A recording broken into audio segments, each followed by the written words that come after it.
The story begins with a hero battling the Demon King in another world and ultimately defeating him. With peace restored across the continent, the hero is celebrated and praised by the public. Yet, what brings him the most joy is the realization that he can finally return to his original world. Suddenly, a deity appears before him, summoning him for a conversation. She takes the form of a majestic elf and compliments the hero on his achievement, noting that, once again, he chose to save the world. The hero responds with mild frustration, saying that every time he encounters her, it's always about choices. Because of the resets, he always has to start from scratch, leaving him with no real option but to save the world each time. He then asks if she truly intends to send him back to his original world. The deity confirms she will. The hero, however, calls her out, accusing her of kidnapping him from another dimension and making him work tirelessly for 20 years. He then questions whether she plans to offer any form of compensation, perhaps allowing him to retain his memories or granting him some magic. The deity explains that time in his home dimension was frozen while he was in the other world. As a result, he hasn't lost any time.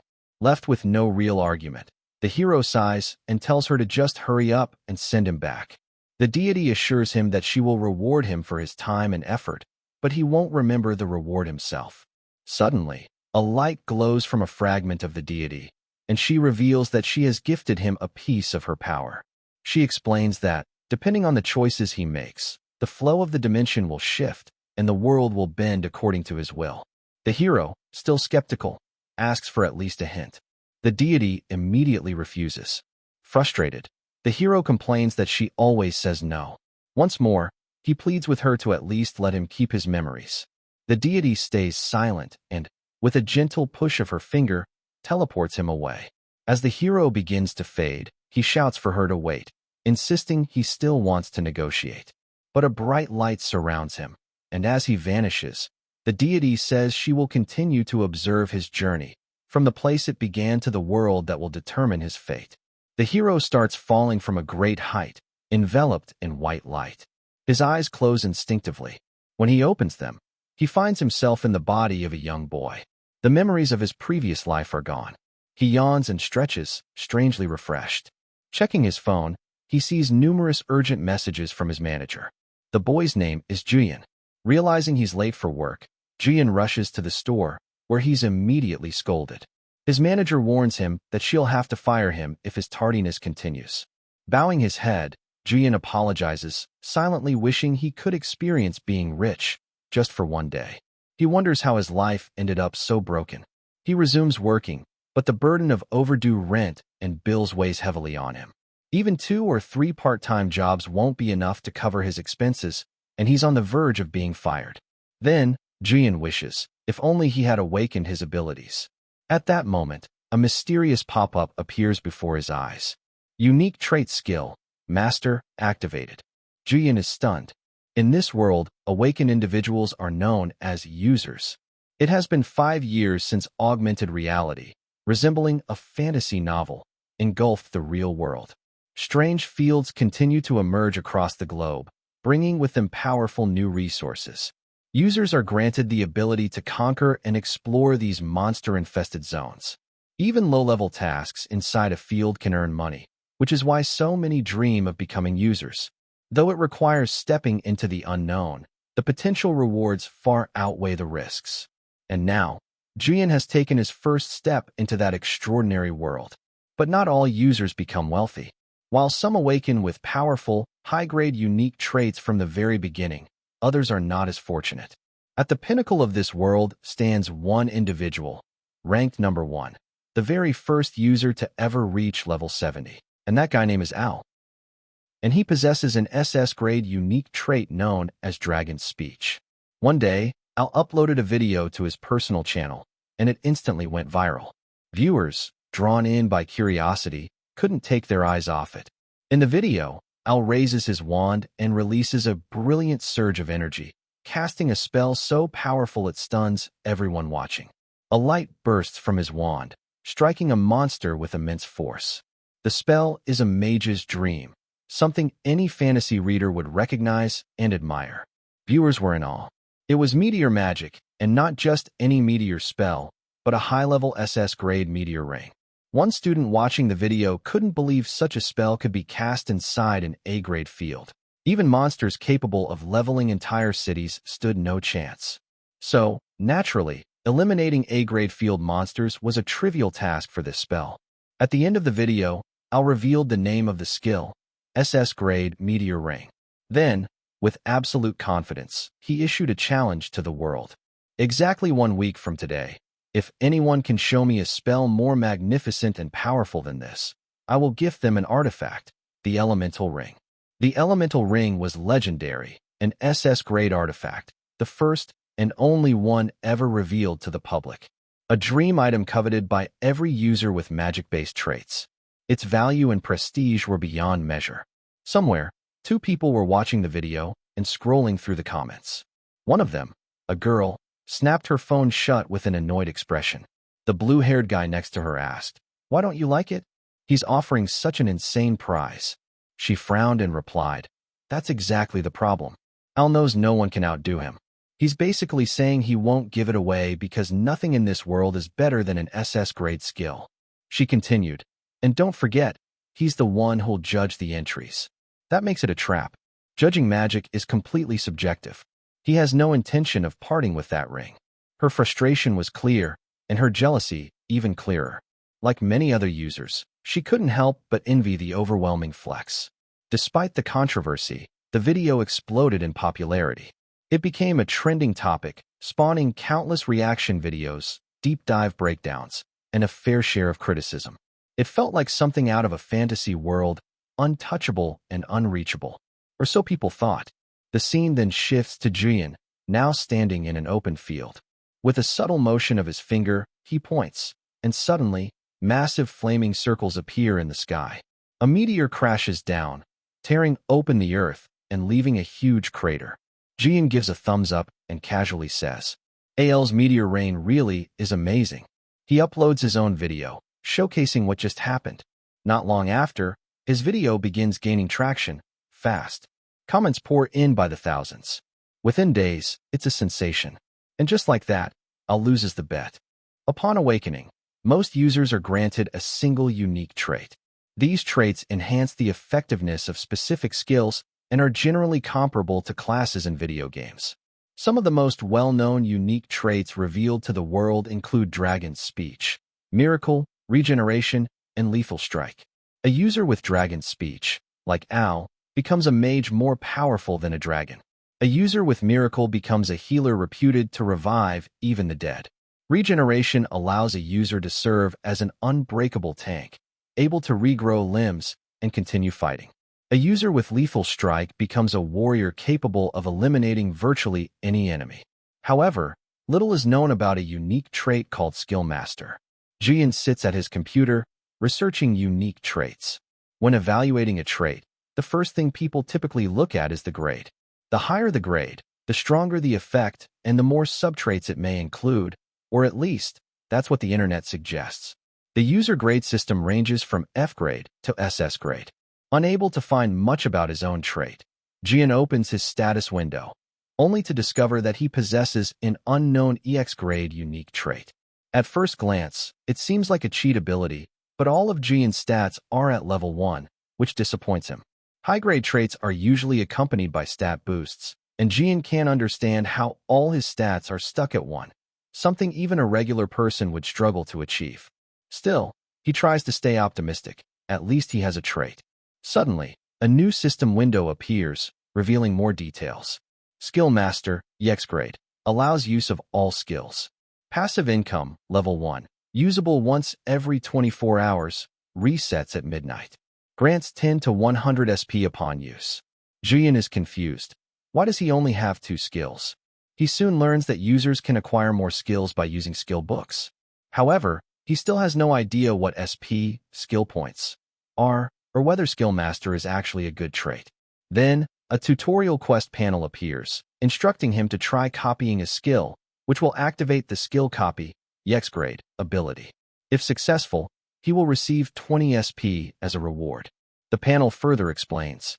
Skill Copy, level 1, allows copying of 1 skill per day, which disappears at midnight. Sample, level 1, restores 1 copy attempt daily, and provides 500 SP. Jian is shocked. He's never heard of a tutorial quest appearing when a new user awakens. To copy a skill, however, he'll need to enter a field, and with level 1 stats, that would be a one-way ticket to an early grave. Just in case, he decides to browse skill videos instead. Eventually, he comes across a video of AL's SS grade meteor skill.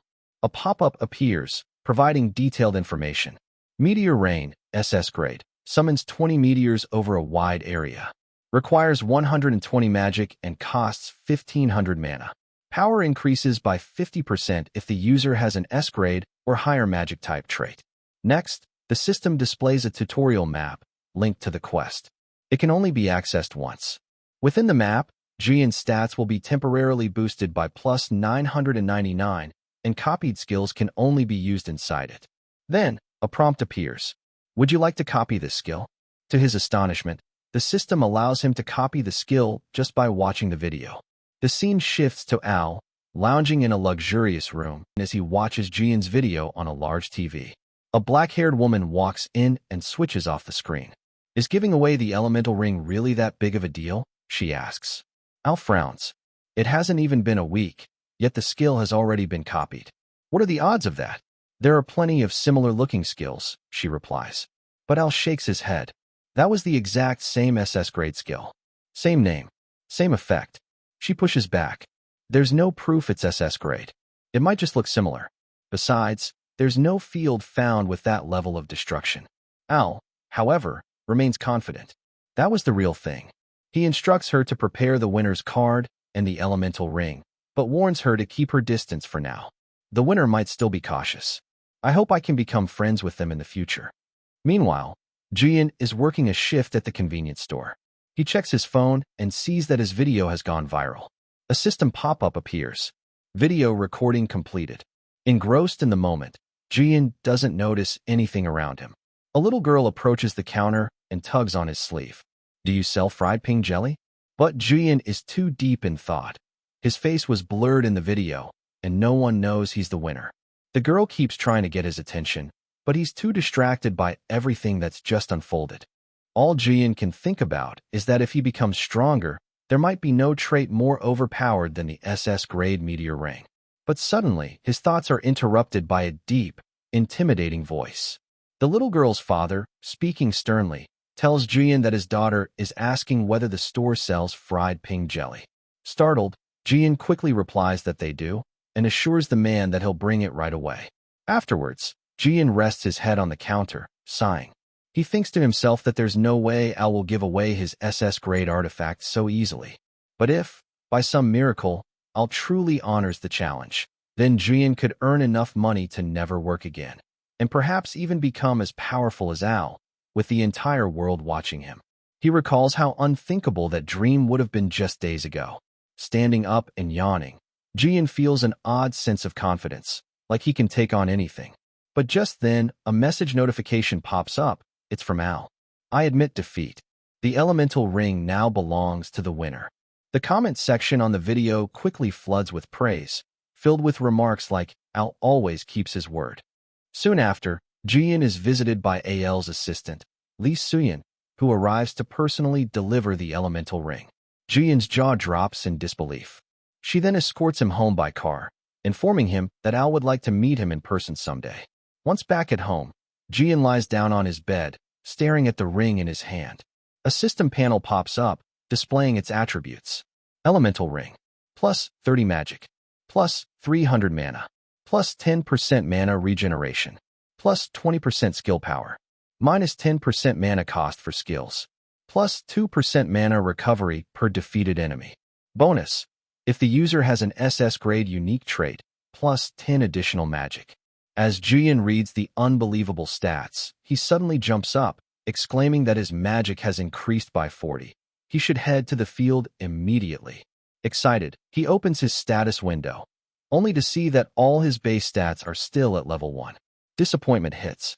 With such low stats, going into the field is impossible without proper armor, but Jian doesn't have the money for that. He gets up and moves to his computer, thinking maybe the views from his video could earn him some income. But then he hesitates. Channel verification would reveal his identity, and he's not ready for that yet. He starts brainstorming alternative ways to get a stat boost. While researching online, he stumbles upon an idea: healing skills. In the field, emergency healing near the entrance can earn hundreds of thousands. While some people look down on healers, the reality is that no one would even step foot into the field without those who offer healing at the gate. Determined, Jian decides to sell healing services. Even just one customer a day would be life-changing. The next day, he heads to the entrance of a D-grade field and sets up, waiting patiently for a single customer. All the good spots are already taken, so he makes do with the only spot he can find. Bored, he starts thinking that next time he should bring something to pass the time, and begins scrolling through his phone. Suddenly, a man appears, carrying an injured girl in his arms. Jian is initially relieved that he won't have to enter the field himself to make money. But then, the man stops right in front of him, with a terrifying expression on his face. Jian freezes, heart pounding. The man holding the injured woman tells Jian to get his skill ready, which immediately irritates Jian. He feels as though the man is talking down to him. To Jian, it's the same cliché scenario where someone treats him like a convenience store clerk, demanding service without respect. It frustrates him even more because, while his ability may just be a copied skill, it's still a C-grade healing skill with premium effects. Just as Jian is about to snap back in anger, the man suddenly speaks again, this time offering 20 million won up front. Hearing that, Jian's attitude instantly shifts. He calms down, nods professionally, and instructs the man to lay the woman down carefully. The woman's arm is severely injured. He urges Jian to hurry and begin healing. Jian is horrified. It's his first time witnessing such a gruesome injury in person. He trembles with doubt, unsure if his skill will even work, but tells himself he has no choice but to pull it off. He extends his hand toward the woman and activates his C-grade skill, Light of Recovery. After successfully healing her arm, Jian returns home utterly exhausted. The man had asked him to heal the woman 3 times. Without the elemental ring, Jian would have been in serious trouble. He wonders what kind of battle could leave someone with injuries that severe. Despite his fatigue, Jian wears a smug expression, thinking to himself, like a satisfied, wealthy man, that he can finally quit his part-time job at the convenience store. He begins fantasizing about what to do with his newfound wealth: investments, stocks, crypto. Opening the lid of a cup of ice cream, he reminds himself to earn as much SP as possible. Suddenly, a new tutorial quest appears. It instructs Jian to upgrade his subtrait, passive income, which is considered one of the primary ways a skill master accumulates SP. Jian learns that traits can be leveled up by spending SP. Upgrading passive income to level 2 costs 100 SP, but also rewards him with 100 SP, essentially making it a free upgrade. Even better, it unlocks a new subtrait. Motivated, Jian commits to completing the quest. He opens his SP window and checks his balance, 70 SP. Since passive income gives him 10 SP per day, he calculates that he'll only need to wait 3 more days to reach 100 SP. Now he wonders what to do in the meantime. Just then, there's a knock at the door. Room service has arrived with the gourmet meal he ordered. Jian grins with satisfaction, excited for the high-quality food, and heads to open the door. As he eats, he begins researching new skills to copy. The skills he's studying are mostly rare and borderline extinct. Even if he manages to copy them, the skill will disappear at midnight, so he realizes he'll need to access the footage anytime he wants. He silently thanks Al for openly showcasing such a powerful S-grade skill. While browsing, Jian wonders whether he'll eventually be able to use copied skills permanently by leveling up further. To stay organized, he decides to create a playlist of skills for quick access.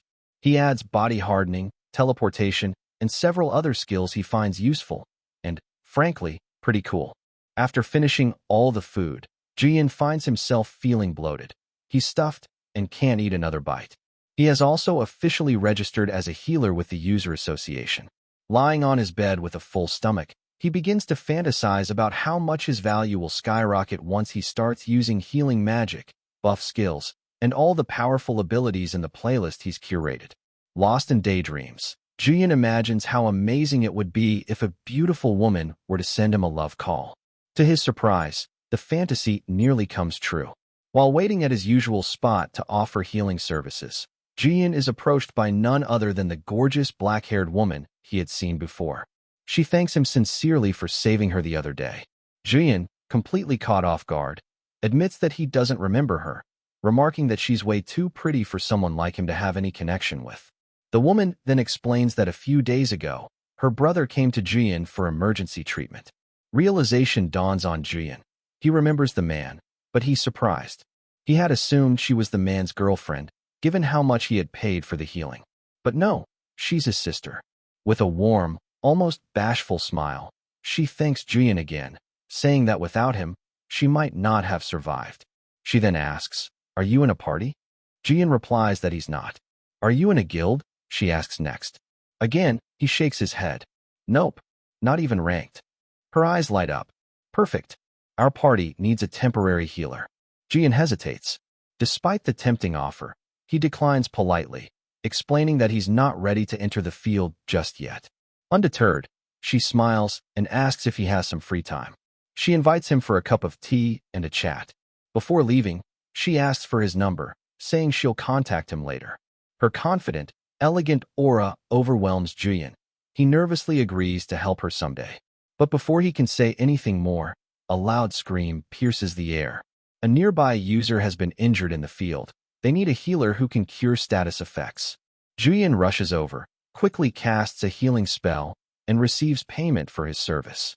He turns to the black-haired woman with tears welling in his eyes. "I'm sorry," he says, crying. "My level is just too low for party play." She laughs softly, though her smile seems slightly forced, and assures him, "It's fine. Our party includes an S-rank tank and an S-grade mage. We'll protect you." Without responding, Jian hurriedly packs his things and takes off running, continuing to apologize as he disappears into the distance. He's terrified of entering the field, especially after seeing that even someone as strong as her barely made it out of a D-grade zone alive. As he runs, Jian sobs quietly, wondering when he'll finally be strong enough to join a party with someone like her. But deep down, he makes a silent vow.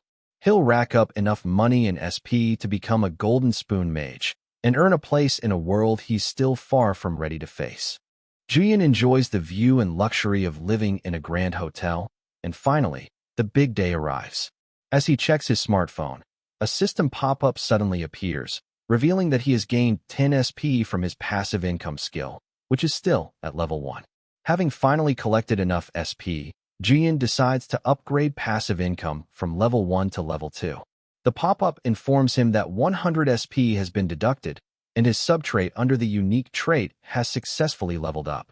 Now, instead of earning 10 SP every 24 hours, Jian will receive 50 SP, a 5-fold increase.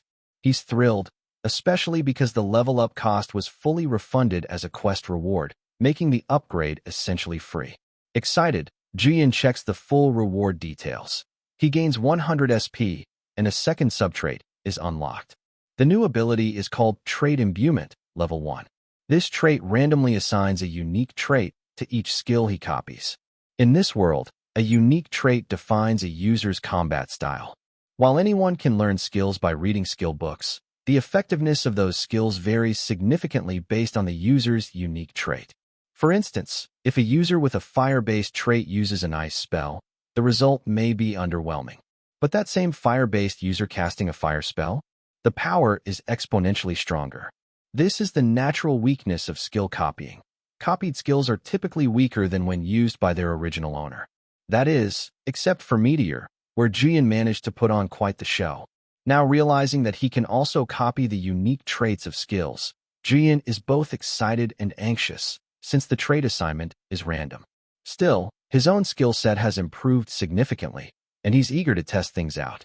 After some consideration, Jian gives up on selling heals and decides to complete another tutorial quest, which requires him to defeat a monster using a copied skill.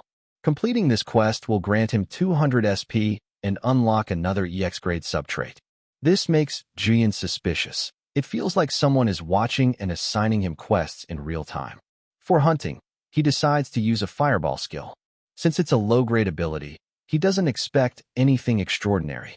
He copies an E-grade fireball skill, which allows him to summon a fireball that can be thrown within a 20-meter radius. The skill requires 10 magic and 70 mana to activate. It also comes with a unique trait, Ignition, F grade, a fire-type trait that causes the target to burn for 60 seconds on contact. The oddly specific quest instructions and trait combinations continue to raise Jian's suspicions. The next day, Jian heads to the entrance of Daegwaliang Sheep Ranch, a known dungeon area. The gate is bustling with other users, and Jian, dressed in a long gown, stands at the boundary between the field and the real world. He's brought all the gear he could afford with his limited funds and convinces himself that he's ready. With a determined heart, Jian steps into the dungeon to begin his first real hunt. Shortly afterward, the internet erupts with buzz. Comments flood in, talking about a crazy guy who took down dozens of monsters using fireballs in the field. The spectacle draws attention from several curious guild owners who try to recruit him. However, he refuses, claiming it's not because he was called a crazy guy, but for other reasons. That crazy guy is, in fact, Jian. He confidently confirms that the nickname isn't what made him decline the offers. Then, striking a handsome guy pose, he smugly remarks that he even turned down a scouting offer from a beautiful S-tier woman. Jian tries to recall whether he really laughed that weirdly while hunting. All he can remember is spamming fireballs and then letting out an awkward laugh, but now he remembers it clearly and immediately regrets it. He figures he was just too happy. The monsters were dropping so easily. But now, with all 20 monsters defeated, Jian has completed his quest. He earns 20 SP and unlocks the skill copy, EX grade, ability as a reward. This new upgrade reduces the mana cost of copied skills by 10%. Jian had been planning to stop because he was nearly out of mana. But thanks to the 10% reduction from the quest reward, he manages to keep hunting a little longer. While browsing the internet later, Jian stumbles upon a post about the Shadow Bear Ray boss raid. To participate and receive a reward, users must be level 15 or below. Jian, however, is only level 5, yet he managed to defeat the boss thanks to his gear. He confirms what he already suspected: gear makes all the difference. Because of it, he was able to spam fireballs almost non-stop. Then, out of nowhere, Jian remembers Al and quietly pays his respects to him. A few days ago, a party had been fighting a powerful boss monster. Jian suddenly receives another tutorial quest, this time to hunt a field monster in exchange for a 500 SP reward. While the other users struggle against the boss, Jian launches a surprise fireball attack, shocking everyone. With ease, he continues bombarding the boss with fire magic. Eventually, the boss collapses, leading the party to believe it's defeated. But then, the boss rises again and lets out a deafening roar. It unleashes its A-grade special skill, Shadow Bear's Roar, which drastically lowers the stats of all nearby enemies. -3 to all stats, and -2 to strength, agility, and endurance. The party leader quickly realizes what's happening and turns to assess his team's condition, only to find that everyone is trembling in fear, unable to even hold their weapons. Just as the boss charges, the leader barely manages to block the attack with his sword. Everyone is affected. Everyone, except Jian. Unexpectedly, he receives an additional tutorial quest. The objective? Copy the boss monster's special skill. Thanks to the quest, Jian is granted a free copy attempt and the chance to unlock a new unique trait, along with a 200 SP reward. The skill in question, Shadow Bear's Roar, A-grade, has the following effect.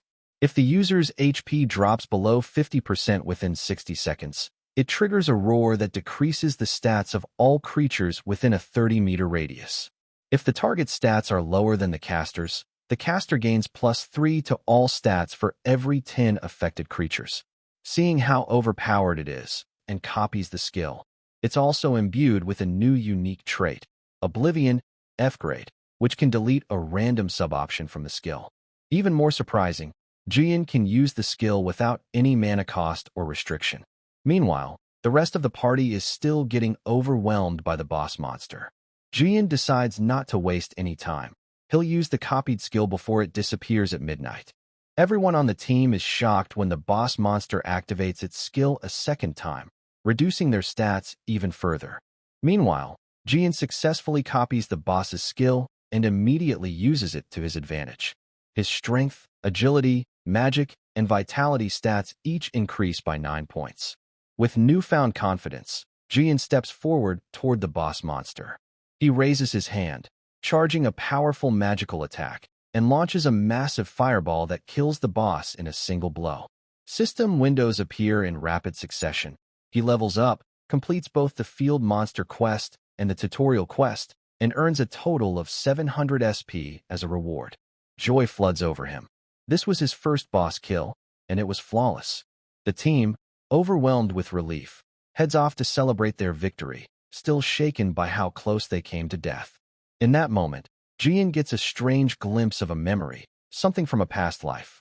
The scene feels familiar, but he can't recall exactly what it is. As he tries to focus, another system window appears, informing him that he is absorbing the obsidian bear's soul, and that his strength has increased by 1 point. He stares at his hands, feeling raw power surge through his body. Shocked by the strength of the boss monster, Jian reflects on something he once heard. A field boss is usually at least 10 levels stronger than the field itself. Attempting to defeat one with a higher level player, someone who exceeds the field's level cap, nullifying all potential loot. But thanks to the flawed contribution system, which doesn't reward items to high-level players who dominate fights, Jian, despite being lower level, was able to collect both the soul and the loot. In the end, most players go to fields and hunt bosses for one reason: item drops. Boss loot is worth a fortune. Each item can sell for hundreds of thousands. It's a gold mine, especially for beginners. Jian is ecstatic to discover that his strength stat has now permanently increased to 2. Two of his team members walk over to personally thank him for saving their lives earlier. They tell him that the MVPs of the fight were their leader and Jian, the mage. They express sincere gratitude. They had been on the verge of death, but Jian's fire magic was powerful enough to one-shot the boss. The team leader then reveals the boss item drop: pitch-black dragon gauntlets. The gear provides a significant stat boost and comes with an additional trait. When the user's health falls below 30%, Berserk mode activates, boosting all stats by 2 points. While the gauntlets are powerful, they come with a high-risk, high-reward mechanic. The wearer must fight while dangerously low on health. The team agrees to split the items and materials fairly through the player association. Suddenly, a blond man appears out of nowhere, a sly grin on his face. He offers to buy all of the boss drop items for 90% of their appraised value in cash. The team is stunned. They immediately recognize him as one of the elusive boss item hunters, individuals who show up out of nowhere, like ghosts, whenever a boss is defeated. They offer large sums of money in exchange for the drops, hoping to make deals before items hit the open market. Jian, however, remains cautious. He's skeptical of these people. He doesn't trust their intentions or understand what they're really after. However, Jian quickly changes his mind once he sees the cash. Suddenly, he doesn't care what the boss item hunters are up to. He accepts his share of the money, but his excitement quickly fades when he visits an armory shop and discovers that the armor he wants costs 63 million won, while he only has 10 million. Discouraged, he sits by the side of the road with a sign, once again offering his healing services. He wants to keep hunting, but he's not ready just yet, especially since the copied boss skills disappear at midnight. Even the obsidian bear's roar, which he's allowed to keep, requires him to drop below 50% HP to activate. It's far too risky for his liking. Still, he figures he can at least have some fun using the copied skill in another field before it expires. With some free time and no customers stopping by, he decides to finally check and spend the SP points he's been saving. If he wants to go for a fantasy-style build, he'd need to follow the path of a swordsman and raise his strength stat, but that carries its own risks. With no better option, he chooses to boost his magic stat, raising it by 7 points, from 41 to 48. Just as he's about to spend more SP, a tutorial quest window appears. It offers 300 SP for completing a daily objective. Complete one quest every day. Today's quest, skill copy 2 times.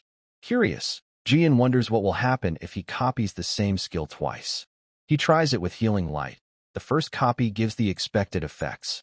When he tries to copy it again, the system alerts him that the skill is already copied but asks if he'd like to copy it as a new skill. Jian clicks yes. He stares in disbelief. He's hit the jackpot. Excited, he quickly changes the text on his sign, adding the new feature to his healing service. Healing plus EXP buff, 5%, for 5 hours, only 1 million. He shouts his offer at the top of his lungs, catching the attention of nearby passersby. A crowd begins to gather, but they're skeptical. No one has ever heard of an EXP buff from a healer, and many worry that Jian might be a scammer who'll take the money and run. Despite his persistent promotion, no one steps forward. Until a girl wearing a scarf approaches. She says, "It's been a while. Still not interested in hunting with me?" Jian freezes. It's her, Hyaji, the beautiful woman he met earlier. As always, Jian is momentarily blinded by Hyaji's beauty. He awkwardly tells her that he's currently open for business only, though it's painfully obvious his business is failing. Seeing this, Hyaji kindly offers to be his first customer. He gratefully accepts. Jian casts Healing Light and grants her the 5% EXP buff. In return, she hands him her business card and tells him to call her later. They're in need of a skilled healer like him. Before leaving, she turns to the crowd and shouts confidently that Jian is trustworthy and his EXP buff is real. The crowd lights up with excitement after seeing Hyaji receive the buff. Like a pack of hungry wolves, they rush toward Jian, waving money in hopes of getting the same benefit. Overwhelmed yet thrilled, Jian silently thanks Hyaji, feeling deeply indebted to her. "Form a line," he calls out. "I'll cast the healing as soon as my mana recovers." Meanwhile, Hyaji's brother questions her, asking why she's so insistent on recruiting a newbie with no gear. She calmly explains that their party is already well-rounded. She handles burst damage, and he is a solid tank. But they're missing one critical role, a healer. And Jian, she believes, might be the key. He may just be a beginner now, but his unheard-of abilities suggest he possesses a rare and potentially valuable trait. He's just getting started, she tells her brother. That's why we need to bring him in before someone else realizes his potential and takes him. Suddenly, a crowd of goblins appears, charging toward them. Without hesitation, Hyaji launches a fire-piercing attack, incinerating the entire group in one shot. She then adds with a smirk, "Who knows? Maybe he'll be a top-ranked player someday." Meanwhile, Jian finishes healing the crowd and finally returns to the armory shop to purchase the armor he had been eyeing. The set bonus grants him +2 to all stats. He feels genuinely satisfied. He earned this money on his own. But still, he can't shake the thought that passive income is even better.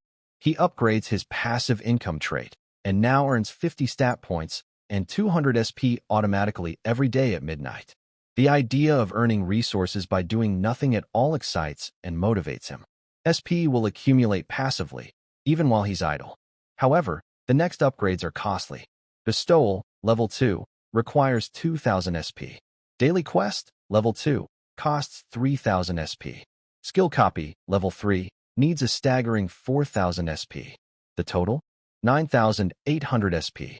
At a rate of 200 SP per day, that means Jian will need to wait 49 days to hit his goal. Still, SP can also be earned through daily quests, and to make steady progress, Jian knows he must raise his stats and start grinding again. As he considers his options, people begin to recognize him. His reputation as a healer has spread quickly. Wanting to avoid unwanted attention, he puts on glasses and a hoodie, using a rope as a makeshift disguise. He then heads to the boss hunting field, but is immediately hit with a harsh realization. The field is located in a mudflat. It's the F-rank field, Garum Bay. The muddy terrain renders melee DPS and tank rolls nearly useless. He sighs to himself, thinking, the sheep ranch was so clean and beginner-friendly. Maybe that's why so many newly awakened users go there. Fortunately, there's no field level limit, which means he won't struggle to collect boss souls, as long as he's careful. He recalls that the level cap for F-rank fields is level 19, and that users can absorb up to 5 boss souls per rank. With that in mind, Jian prepares to get to work. The most important rule when going on a field boss raid is to always keep the numbers in mind, and to never blindly join recruitment posts in the community assuming it'll be an easy ride. Most experienced players strongly advise against it. But Jian, ignoring all the warnings, decides to go anyway. He figures it'll be just like last time, When they raided the pitch-black bear, everything turned out fine then, so this should be no different. His optimism fades quickly when he sees his team members flirting with each other during prep. One of the players approaches him with clear disappointment after realizing that Jian is actually a guy. Apparently, this raid was organized as a group date, and Jian had been mistaken for a girl due to the reversal of his first and last name. Everyone pairs off, except Jian and the rejected player. The team leader gathers everyone and begins explaining the raid strategy. The Garambe boss is a mudflat crab that gets faster every time it's hit with a debuff. So, the leader instructs them to avoid using any debuff skills. The crab can even be triggered by self-inflicted debuffs, so they must defeat it while minimizing injuries. The leader explains that when too many debuffs stack, the crab gains increased stats and can activate a special skill.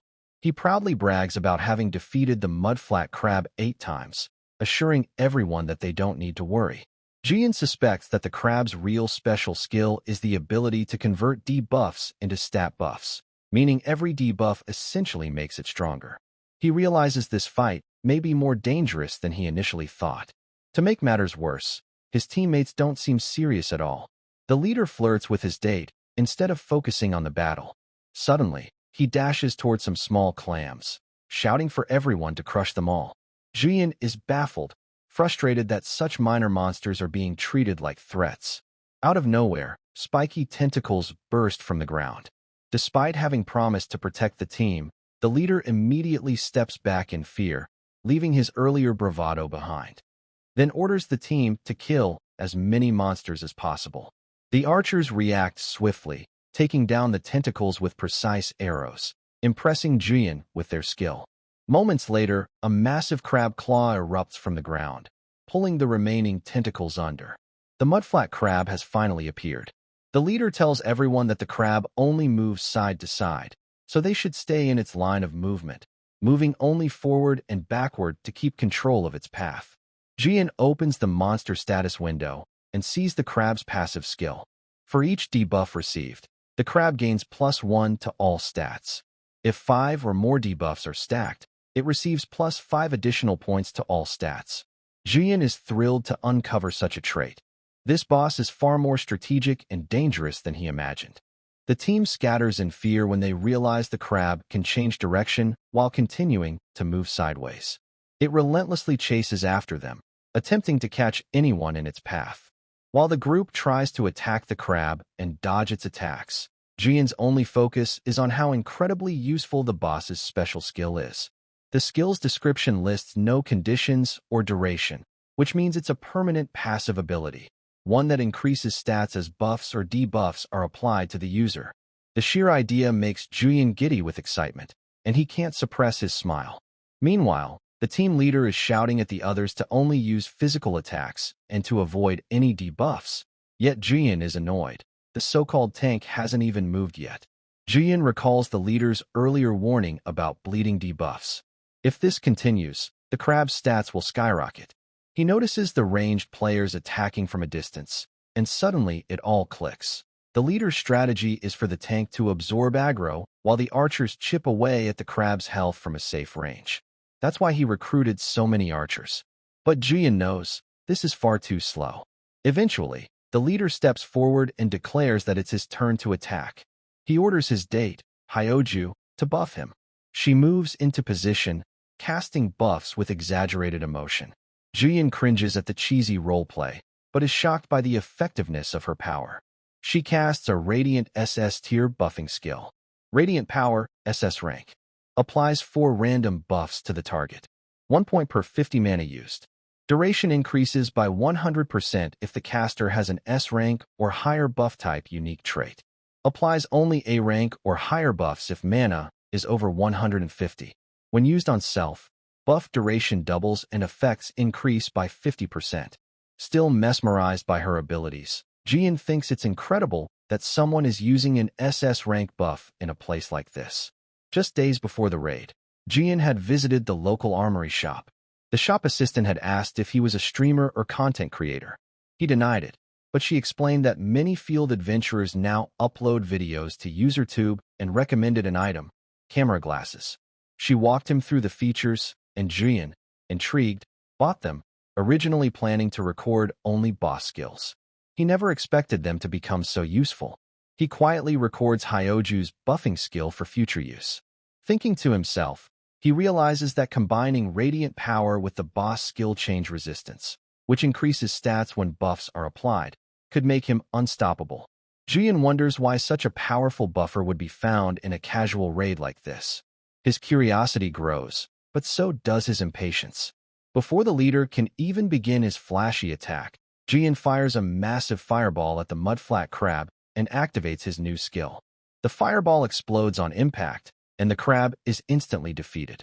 The boss monster is reduced to what looks like a 5-star roasted crab dish in mere seconds.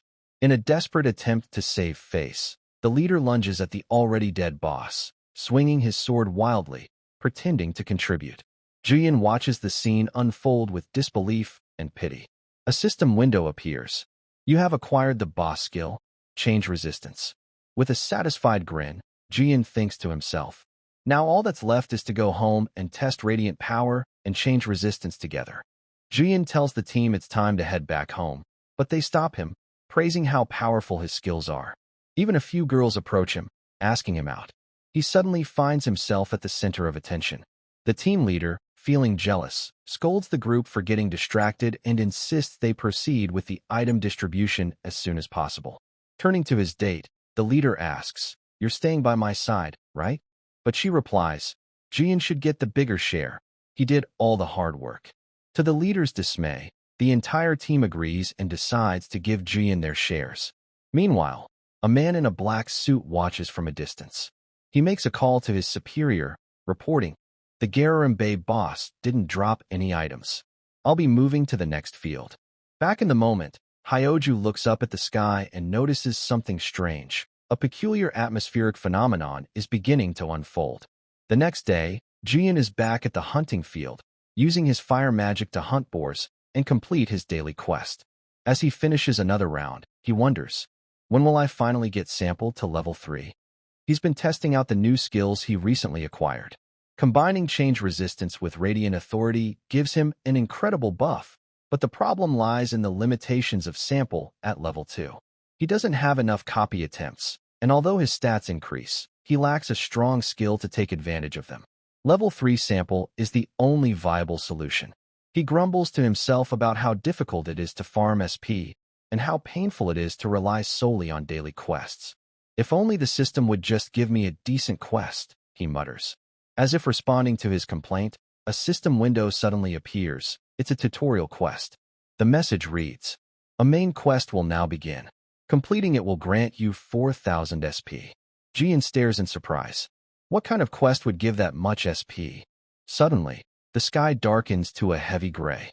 It's not just his area. The same phenomenon is reported across all of Korea.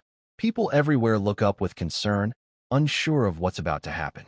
Another system window appears, this time in bright red. F-rank special field, Sky Island Kinal. Entry level, 1 to 39. Main quest, clear the F-rank special field. Reward, 10,000 SP, a subtrait upgrade selection ticket, and a random skill master reward box.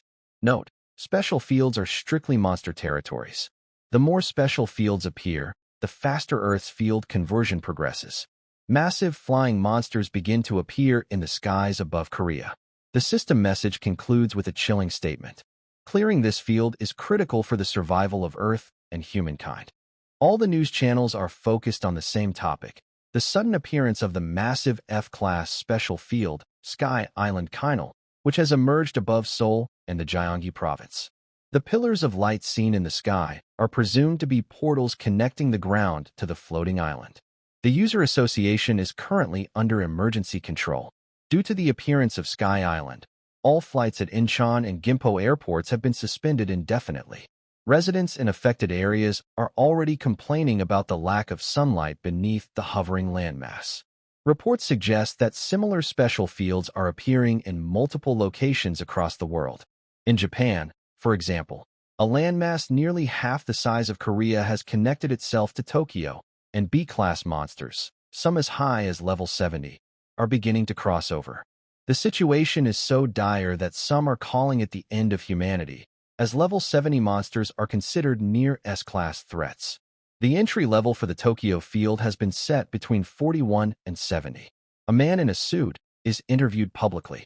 He explains that, based on the situation in other countries, special fields can be beneficial when handled properly. In their case, the user association works closely with the government, receiving full support to organize raids quickly. Now that enough data has been gathered, they plan to develop a strategy to clear Sky Island Kinal and will soon offer a bounty. The mention of a bounty catches Jian's attention. He starts looking for ways to earn SP in advance. His passive income won't get him very far. However, he remembers that completing the main quest grants several skill enhancements, mana cost reduction, additional sample copies, and a significant SP bonus. By adding the 14,000 SP from the quest to his current total, he'll have enough to level up all his subtraits once. Excited, Jian feels a sense of urgency. He wants to clear the field immediately. At the armory shop, the familiar waitress hands him a box he had previously ordered. Inside are mage accessories, a cursed mana ring, which grants plus 100 mana but reduces strength by 1, and a cursed mana bracelet, which gives another plus 100 mana at the cost of 1 agility. When worn together, they grant plus 200 mana but reduce stamina by 2. With these equipped, Jian's total mana reaches 1,500. Despite the stat penalties, it's his safest and most strategic option for now. He then asks about the cost of a D2D class armor set. The waitress responds, around 400 million won. Jian walks out immediately after hearing the price. He spent the last of his money on a body cam, which he believes will be more useful. Standing in front of one of the light pillars, the supposed portal to Sky Island Kinal, he pulls out his phone to check community reviews before stepping in. Most users strongly advise against entering, especially for melee classes. The monsters on Sky Island are primarily airborne, making it nearly impossible for tanks or close-range fighters to survive. Some posts claim even high-level users have been wiped out completely. Still, Jian believes they're exaggerating. It can't be that bad, he mutters, and steps into the pillar. He's instantly teleported to Sky Island. To his surprise, the scenery is breathtaking, and the monsters don't attack immediately. For a moment, he even considers sitting down to eat lunch. Suddenly, a scream pierces the sky.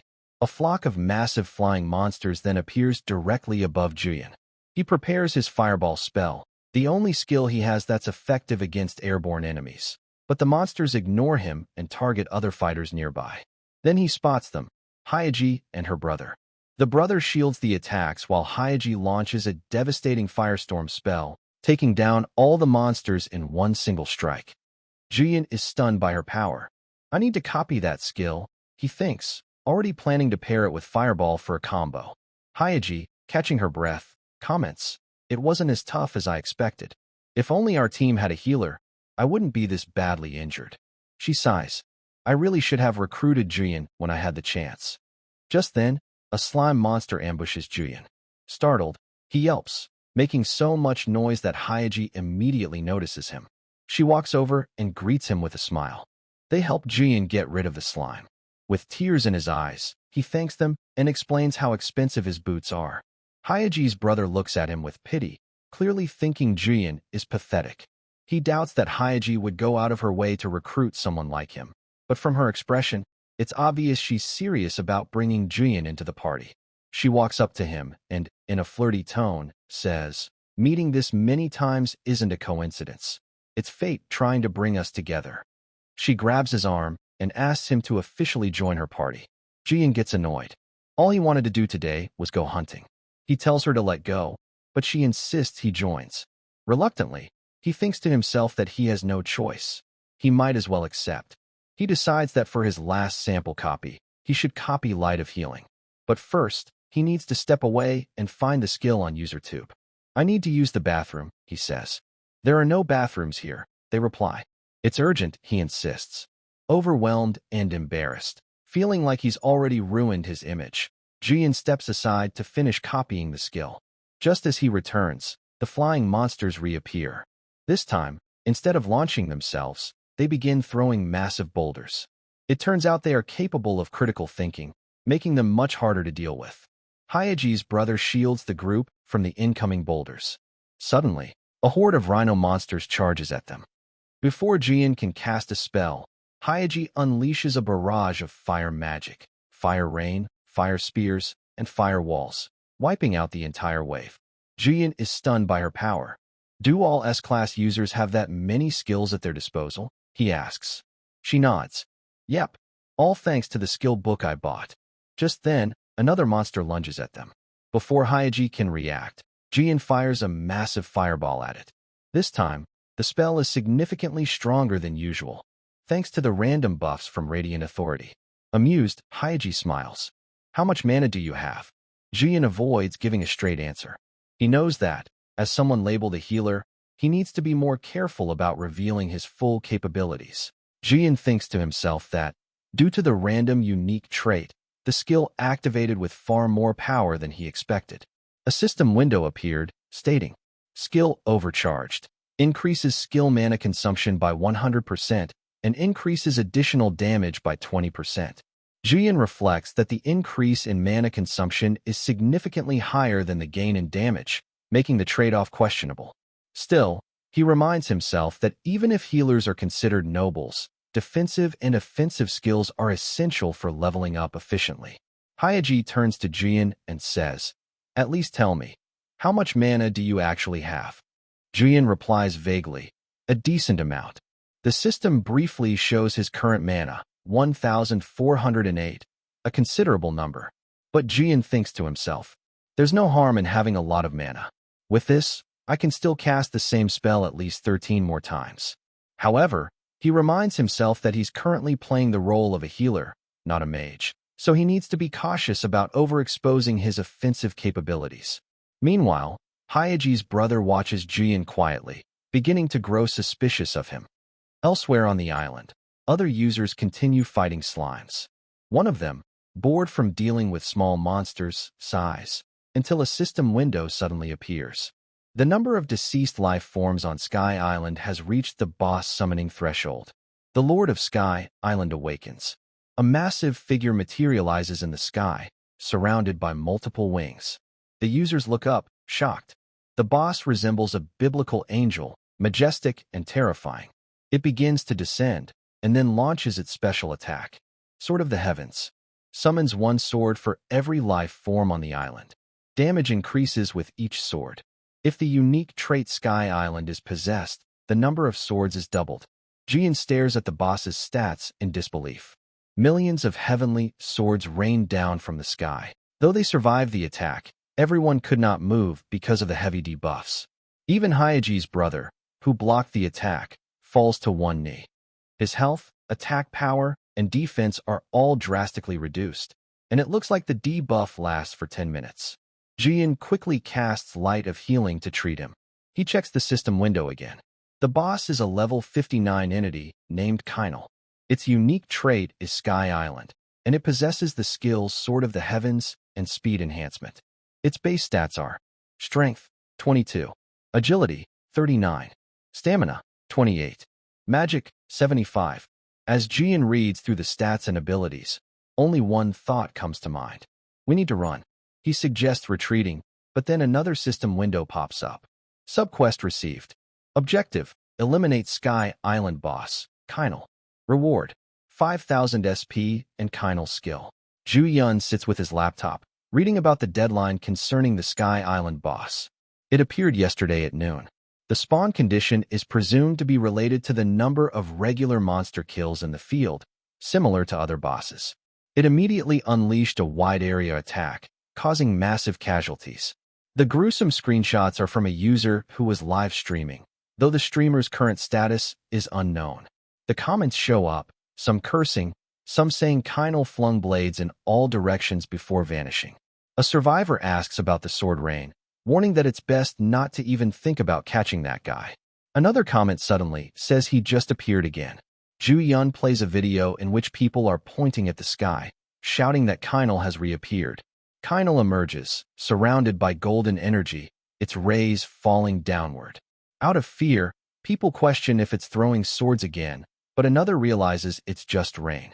Suddenly, people start feeling weak, their swords becoming incredibly heavy. Someone shouts that it's another debuff. Small green monsters begin tearing through the area, confusion spreading as people realize something is wrong. A mantis-like creature appears and starts attacking people. The video ends there, leaving Ju Yun in disbelief. After a moment of silence, he mutters that Kynal even has the ability to strengthen monsters, admitting it was smart to run away. He thinks about how he can't rely on spare lives since this isn't a game, but reality. Considering the debuff, he concludes that besides SP, he needs to raise his physical stats too. Suddenly, a beep from his phone startles him. Ju Yun picks it up. It's an incoming call from Hyenji. At first, he doesn't process the name, but then he finally recognizes it, questioning when he even saved her number. He answers the phone. Hyenji asks if he's gone back to Sky Island since their last party play. He refuses, and, while scrolling through videos of monster attacks, says that he was already thinking he'd have to drop by again anyway. Before, he struggled because he couldn't grasp the boss's pattern. He adds that now they say, just like in Japan, the Sky Island monsters are leaving the island and descending into Seoul. Hyenji explains it's now a time attack and quickly gets to the point. A large-scale Kynal raid team has been formed. She asks Ju Yun if he would like to join. After hearing everything, Ju Yun stares at his phone in awe. A few days later, at Seoul Grand Park, inside a D-class swamp field, people gather together. Someone recognizes a blonde-haired guy as an A-class user, confirming they saw him on UserTube. A question pops up. Why are such big names in a D-class field when everyone here seems to be B-class or higher? Two men whisper to each other until one firmly replies that this is the Kynal raid team gathered for a preliminary meeting. In other words, the D-class field is just a warm-up for them. Ju Yun stands among these great people, while others wonder how amazing a user must be to participate in such an elite group. Nervously, Ju Yun questions whether he really belongs here. He even intentionally wore different clothes than when he was a mage, thinking it should be okay. Hyenji appears, waving and calling out to him. Ju Yun finally breathes a sigh of relief, seeing someone familiar. Standing in front of her, he reminds her that the condition to be here was at least B-class and questions if it's okay for an F-class like him to join. He thinks about how he registered with the user association as an F-class healer to hide his identity. Frankly, Hyenji asks what kind of F-class healer uses a C-class healing skill. She adds that debuff removal is essential for this raid, so they are accepting people without conditions, telling him not to worry. The person beside Hyenji asks if it isn't about time for the raid leader to arrive. Footsteps echo, and Hyenji says he's here. The raid leader of the Kynal Conquest team, the SS-class warrior of Dehan's Rank 1 guild, Lee Haesung, arrives. As Lee reaches for his sword, he informs the group that before briefing them on defeating Kynal, it's important to check the individual abilities of each raider, starting with a warm-up. Hyenji calls it nice and clean, asking if she should go first to get revenge for last time. Ju Yun, meanwhile, thinks the orders sound incredibly rude, but the fact that no one objects makes him realize how cool Lee is. In no time, monsters appear. Lee takes down the monsters with his sword while the others join in the fight. Watching him, Ju Yun can't help but think that no matter how he looks at it, Lee is incredibly cool. Another thought crosses Ju Yun's mind. Holding a sword with his current stats would be foolish. With his low base stats, he's barely surviving with the help of the elemental ring. He knows the magic route is the safest choice. Still, while watching Lee take down monsters, Ju Yun feels something strange. He shouldn't have any experience holding a sword, but it feels oddly familiar to him. He backs off anyway, healing the wounds of a warrior. He gives up on the idea until he finds a way to sufficiently raise his physical stats, admitting that close-quarters combat is too dangerous. Hyenji continues fighting with her magic, while Ju Yun sees her and Lee and realizes that with his own skills, it might be a waste to keep hiding them. For a moment, he envisions himself as Lee as a system screen appears, explaining the bloodstained battle. Absorbs the target's stats. The effect disappears within 5 minutes after the end of combat, and when possessing an S-class or higher combat type unique trait, additional stats are absorbed upon defeating 10 monsters. If strength is high enough, magic power increases by 10% of strength. If stamina is high enough, ability increases by 10% of stamina. As Lee takes down another monster, Ju Yun watches and thinks he has discovered a crazy skill. one that instantly raises physical stats. Lee stands firm with his sword while monsters lay unmoved on the ground.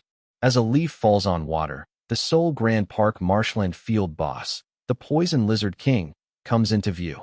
Roaring, it charges straight toward the warriors, who immediately recognize it. Lee steps forward, activating his limit break, leaning forward with his sword as the Monster King rushes him, its green eyes glowing. A screen appears, declaring that absorbing the Seoul Field boss, Poison Lizard King C, and Jade Beauty B has been registered in the boss skill list. Hyenji's brother stands beside him, saying he ended up clearing it like this, while Hyenji reminds him that she almost killed it entirely before. He quickly agrees. Ju-yun asks if they still get rewards even without hunting. Hyenji explains that normally he wouldn't, but since he dispelled debuffs throughout the raid, that was judged as a contribution. Ju-yun wonders how healers even level up, considering it the simplest and easiest job. After killing the Monster King, Lee declares that he'll give a final briefing and organize things before distributing the rewards. He explains that in past raids, mages gathered together to attack simultaneously, but it still hasn't been determined whether the defenses of strengthened monsters are specialized against magic or physical attacks. Ju-yun doesn't seem to understand, but Lee continues, saying they will divide and deploy based on whether range damage dealers use magic or physical attacks. The screen shows the Catalyst B skill, describing how it amplifies effects against poisoned enemies and other conditions. Ju-yun thinks the boss was killed instantly, so he didn't even get to see the skills, but still considers this one potentially useful. As he notes that this isn't what matters right now, the screen pops up again, declaring limit break. Attack power increases by 1 rank for 60 seconds along with other effects. Another skill unlocks, Blood Frenzy SS. Ju-yun gets excited, thinking that Santa is moving around later than expected but even handing out SS rank skills. As Lee mentions healers, Ju-yun makes a strange face, causing Lee to wonder about his expression. With a bright smile, Ju-yun thinks that since he's gotten everything he needed, he now just wants to go home quickly. A few days later, Kainal raids D1. Ju-yun lays on his bed, exhausted. The screen shows SP at 4,000. He wonders when he'll finally collect it all, and thinks it looks like he'll have enough before Kainal's head falls. Daily E-rank quests keep popping up so often that he questions it, but also admits that consecutively getting E-ranks is incredibly lucky. He gets up, thinking that since the heavens are helping, he should level up the sample. Ju-yun accepts the request to level up, skill copy EX, sub-trait level up, along with others. He thinks that originally, the goal was to buff attack power with brilliant authority and resistance to change, then unleash burst damage. But since Red Cloaked Santa gave him Blood Frenzy, 3 copy counts aren't enough. He reasons that if Blood Frenzy, brilliant authority, and resistance to change had an extra attack skill attached, it would create synergy beyond the original. Sitting surrounded by screens, he admits it would have been nice if he could save 4 skills, but using 3 is fine for now. Later, Ju-yun faces a giant, fox-like monster and decides to test the attack buff. People in the chat discuss it. One asks if anyone remembers the psychopath. Another clarifies, the guy who went around blasting everything with fireballs in that F-rank field. He confirms, adding that the same person appeared in Gapyeong this time. Another joins in, saying his friend was there and described it as a total mess. A video uploads, showing the Gapyeong field mountain snake being destroyed by small attacks. People are startled, recognizing it as the field boss, admitting they aren't ready to face it yet. Another notices its aggro is locked on someone else. The giant snake boss is chasing Ju-yun. The moment it lunges forward, Ju-yun casts a deadly fireball. People watching wonder what kind of fireball that is, some doubting if this is really the same person from the F-rank field. As Ju-yun runs, they question if he's even a mage, praising how fast his agility must be. The snake opens its jaws, almost attacking nearby people, but Ju-yun unleashes a fireball from behind, drawing its attention back to him. He fires another, shouting for it to die, saying this should be enough. Whispers spread about a crazy guy taking down a field boss with chip damage.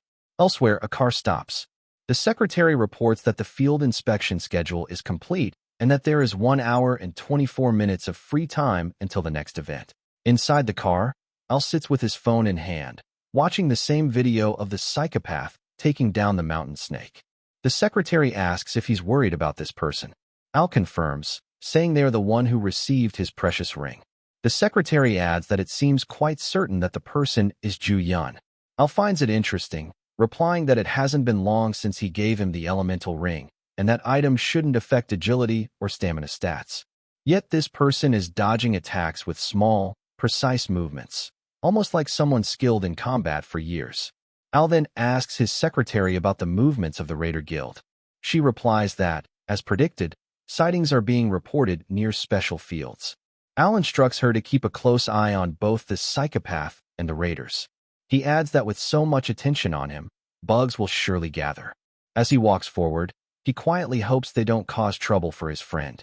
Elsewhere, a blonde-haired guy watches the video of Ju Yun, and an evil smile spreads across his face. Standing out in the dark, Ju Yun watches the video, calling the people crazy since he did the work, yet they are making the money. Questioning his portrait rights, he thinks that not even a speck of his face was shown. A sudden realization hits him. It would have been so much better if he had just uploaded it himself. He decides to verify his channel and upload the bodycam footage too, thinking he'll title it as Level 10 Beginner Mage Soloing E-Rank Field Boss Snake. He considers uploading the Kinal Raid video as well, assuming the views would skyrocket. That will require him to create a separate account so no one discovers he's the psychopath. He daydreams about hitting 1 million subscribers and getting the gold button. He wonders if he should upload a verification video, then brushes it off, realizing how is he supposed to gather stuff in pitch dark like this.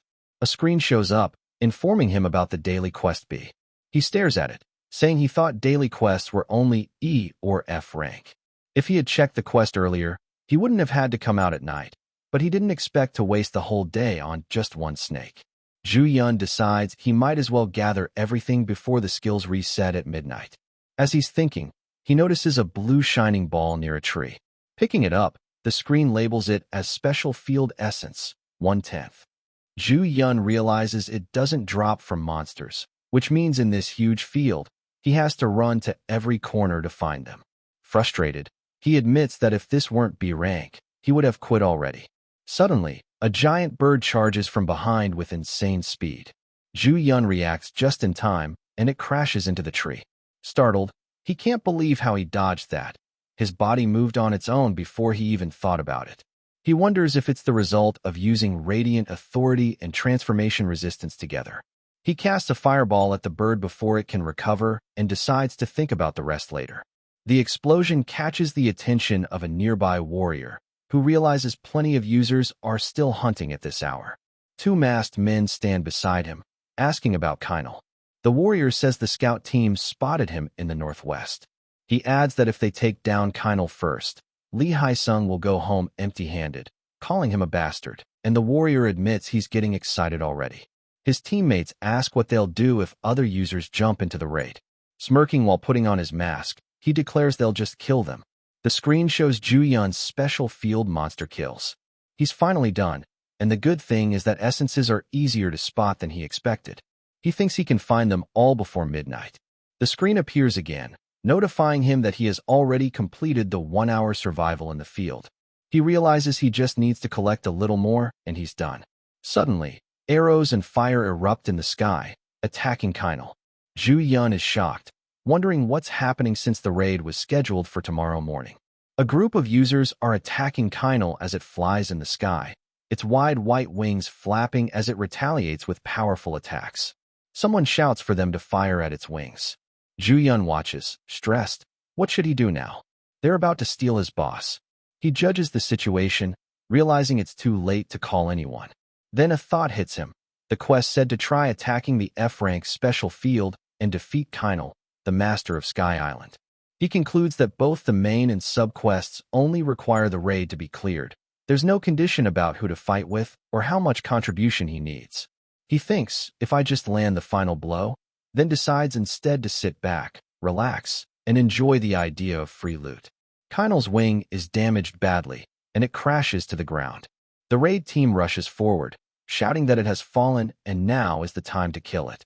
Kinal's eyes burn red as it rises, its sword pointed at the group. Another sword forms in its other hand as golden energy spreads, engulfing it. This is Kainal's Phase 3. The ground cracks as Kainal swings its swords, while users surround it. Zhu Yun, amused, passes a comment on the spreading dust. Then he spots another essence in the grass and runs to pick it up, saying the mission is insanely easy. Meanwhile, Kainal's eyes blaze red as it swings its swords again, unleashing golden light that blasts the entire group. The users are thrown back, crashing near where Zhu Yun is standing. They check on each other, one groaning that it hurts badly and urging the group to regroup fast. They notice Zhu Yun lying there too, spaced out, and call him a punk. Zhu Yun gets up, insisting that a mage can't just drop out like that, holding a mask in his hand, the mask of their team. The masked users order him to get his head straight, assuming he's one of them. Zhu Yun, confused but quick to adapt, puts on the mask and follows. He thinks that as long as he doesn't get caught, he's golden. Behind a tree lies the body of a mage, and Zhu Yun quietly thanks him. The screen shows, daily quest completed. Untitled random item stored in temporary inventory. Quest buff be applied. The leader of the team clashes into Kainal, and as they fight, a swirl of blue energy damages Kainal. The other team members wonder where that fireball is coming from. One points out that it wasn't here before and complains that while some are busting their efforts up close, a pure damage dealer is just standing back and benefiting from range. Zhu Yun realizes he's in trouble. His firepower is way too strong because of the buff. If he doesn't use his skills, it'll look suspicious. He admits that if this weren't during combat, he would have been caught for sure. Kainal struggles with the attack, while Zhu Yun thinks that beating this sturdy punching bag with his current spec is fun. At this point, he might as well ride it out and sweep all the rewards. The screen shows. Kainal has lost 10% HP, summon command triggered, summoning the monsters of Sky Island. When it happens, the summoned monsters receive a subordination boost. Kainal stands firm, his sword raised to the sky, golden lines spreading all over. The aura terrifies nearby monsters, scattering them, while people stand in awe. Two new users arrive. One asks if this is a raid, while the other reminds him that this isn't the scheduled raid time. The team members notice them and realize more people are starting to catch on. One of the newcomers steps forward, questioning what they're doing, only to be struck down instantly. After killing him, a masked man remarks that it'll be trouble if Lee finds out about this, and orders his guild mates to deal with outsiders too. With no hesitation, they begin attacking, taking down players without guilt. Zhu Yun stares in shock, thinking, first they steal, and now they're even player killing. He admits he didn't expect this guild to be so ruthless and decides to run. Just as a masked man is about to kill another innocent player, Lee and his team arrive. Zhu Yun panics, thinking he's definitely screwed. The masked leader mocks them, calling them losers and saying they aren't the raid party. He sneers, asking who they are to barge in and cause this mess. Lee steps forward, saying they're not just stealing the boss, but also killing innocent users. His expression darkens as he declares that people like this deserve to die here with no complaints. He leans in with his sword, calling out for them to perish. The masked leader pushes Zhu Yun aside and orders him to wipe out Lee's group. Zhu Yun stands frozen, confused about which side he's even on. Behind him, Kainal starts attacking again. Lee's team shouts in frustration that if someone else gets the last hit, all their effort will be for nothing. They call out to focus on eliminating the raid's healer first. Meanwhile, one masked player, surrounded by Mentis-like monsters, tries to strike another innocent user who begs for mercy, saying he isn't part of the raid. Zhu Yun watches it all and thinks the only way to fix this chaos is to take down Kainal as soon as possible. But with the power split across the skirmish, their DPS is lacking. Lee's eyes glow red as he fights, while Zhu Yun thinks there must be another way. Hyenji is fighting too when a masked attacker comes at her from behind, but a surge of blue energy knocks him away. Hyenji turns in confusion. Her brother asks what happened and if she's okay. She points at Zhu Yun, still masked, and says the mage from the enemy team just killed his own guildmate to save her. Now targeted by both people and monsters, Zhu Yun grits his teeth and says he just needs to hold on a little longer. He checks the time, midnight. Activating skill copy. While Lee takes down the monsters, the screen flashes, Blood Combat SS.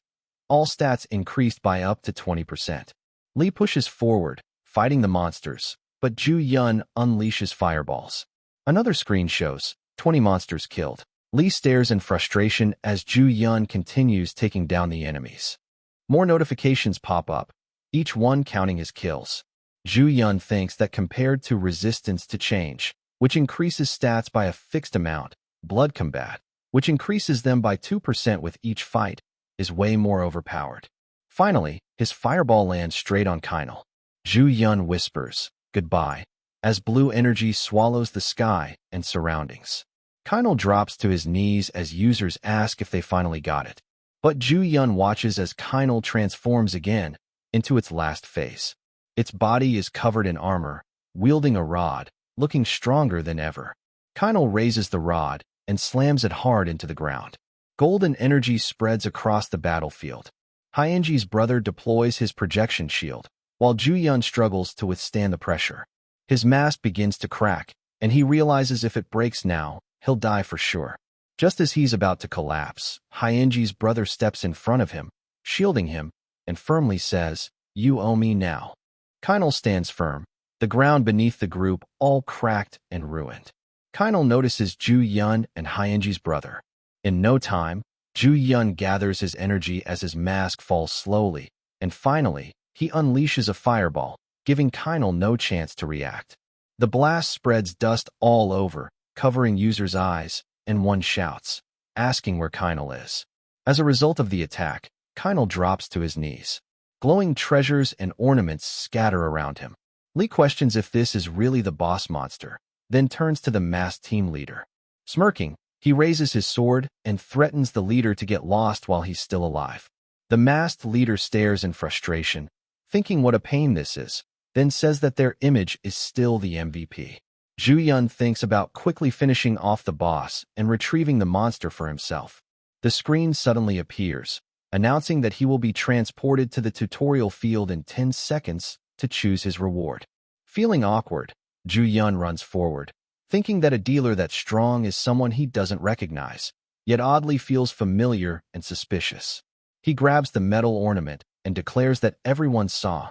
It was him who took down Kinal. The masked leader recognizes him as the psycho from those videos. Ju Yun grips the ornament tightly and insists that it's his.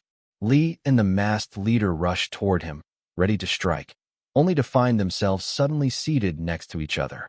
Lee realizes he felt no impact on his sword and shouts that Ju Yun must be pulling some trick, and realizing they both got played. Grinding his teeth, the leader admits they've been totally scammed by Ju Yun. For someone like him to steal the boss is beyond embarrassing. Ju Yun is transported away as endless notifications flood his vision, surprising him with what seems like non-stop rewards. Then, a small angel appears before him, dressed in blue, with white hair and beautiful wings. She labels Ju Yun a hero and introduces herself as Ego, his tutorial assistant. Ju Yun stares in disbelief. Ego explains that since the main quest has been completed, she has arrived to guide him through the tutorial. Ju Yun wonders in awe. He has never heard of a tutorial assistant before, nor seen anything like this online. He questions if this is some event exclusive to EX-grade unique traits. Ego asks if they should start with receiving his quest rewards. Ju Yun agrees. With a wave of her finger, a detailed trait upgrade token appears. She explains it as like a first job advancement. Ju Yun repeats her words in confusion. Ego clarifies that it adds detailed aspects to his unique trait. He can choose one of his abilities and upgrade it further. The options appear, and Ego asks what he'll choose. Ju Yun thinks that upgrading passive income to increase SP gain over time is good for the long term. But he realizes he's too weak right now. If the skill reset from the raid hadn't happened, defeating Kinal would have been impossible. He decides that increasing the number of usable skills is the best option. He tells Ego he'll pick samples under skill copy. The screen confirms the sample has been upgraded, now refilling 2 copies at midnight and 12 o'clock. Skill copy also has a chance to restore 1 copy automatically, and copied skills increase by 1 rank. Ju Yun mutters that while the individual refill size went down, having 4 total per day is fine. Then his eyes widen, realizing he could copy 8 times a day if he gets lucky enough. Ego asks if he wants to check other unclaimed rewards. Ju-yun nods. She shows him a flame-burst sword, C, explaining it's from the daily quest random item box. Ju-yun wonders why he always gets fire attribute weapons. Ego then presents another item, saying it's from the main quest reward, Skill Master Reward Box C. The screen shows bonus rewards. Ju-yun has leveled up, defeated 2 field bosses, and killed 100 monsters. More rewards follow. Ego announces the next reward, an additional detailed trait. The screen reveals it's the 4th detailed trait of his unique traits, surpassing the Master, level 1, which adds 1 random F option to copied skills. Ju-yun says it's not bad, but what he's really after is the ornament Kynal left behind. The screen shows it's a cursed necklace from Kynal with insane stats. Ju-yun marvels at how powerful it is, then wonders how strong the actual boss skill would be. The screen displays Skill Descent, A. Effect: when HP drops below 10%, Kynal descends. All stats increase by 50%, all attacks gain the corruption effect, and mana fully restores. Duration: 10 minutes. Cooldown: 30 days. Ju-yun stares in awe, recalling how divine Kynal was, and wonders if this was the final phase skill he witnessed. He thanks heaven that he managed to burst Kynal down before that activated. Otherwise, how could he have beaten a fallen angel Kynal after that transformation? He remarks it's basically a 30-day cooldown extra life, so he'll have to use it wisely. Next, Ju-yun says that once he finally has 20,000 SP, he wants to upgrade the sample first. Before he can finish, more screens pop up one after another, showing level ups and SP usage. He admits it's investing in efficiency, adding that his trait is imbuing for stable growth. The system then displays the daily quest. Receive E-grade or higher quest daily at midnight. Ju-yun raises his voice dramatically, calling it the daily quest reward for steady progress, while Ego cheers him on, calling him a great hero. He lays down on the glowing floor, relieved, thinking he's finally done, but double-checks if that's everything. Ego smiles and says this was just the reward collection. Now begins the real tutorial. She asks if he remembers the last sentence of the main quest. He recalls the words, "Ensure the survival of Earth and humanity, conquer the special field," and asks if that's what she means. Then, a sudden realization hits him. He's about to speak when Ego cuts him off, confirming with chilling words, "Your world will soon be destroyed by invaders from another dimension."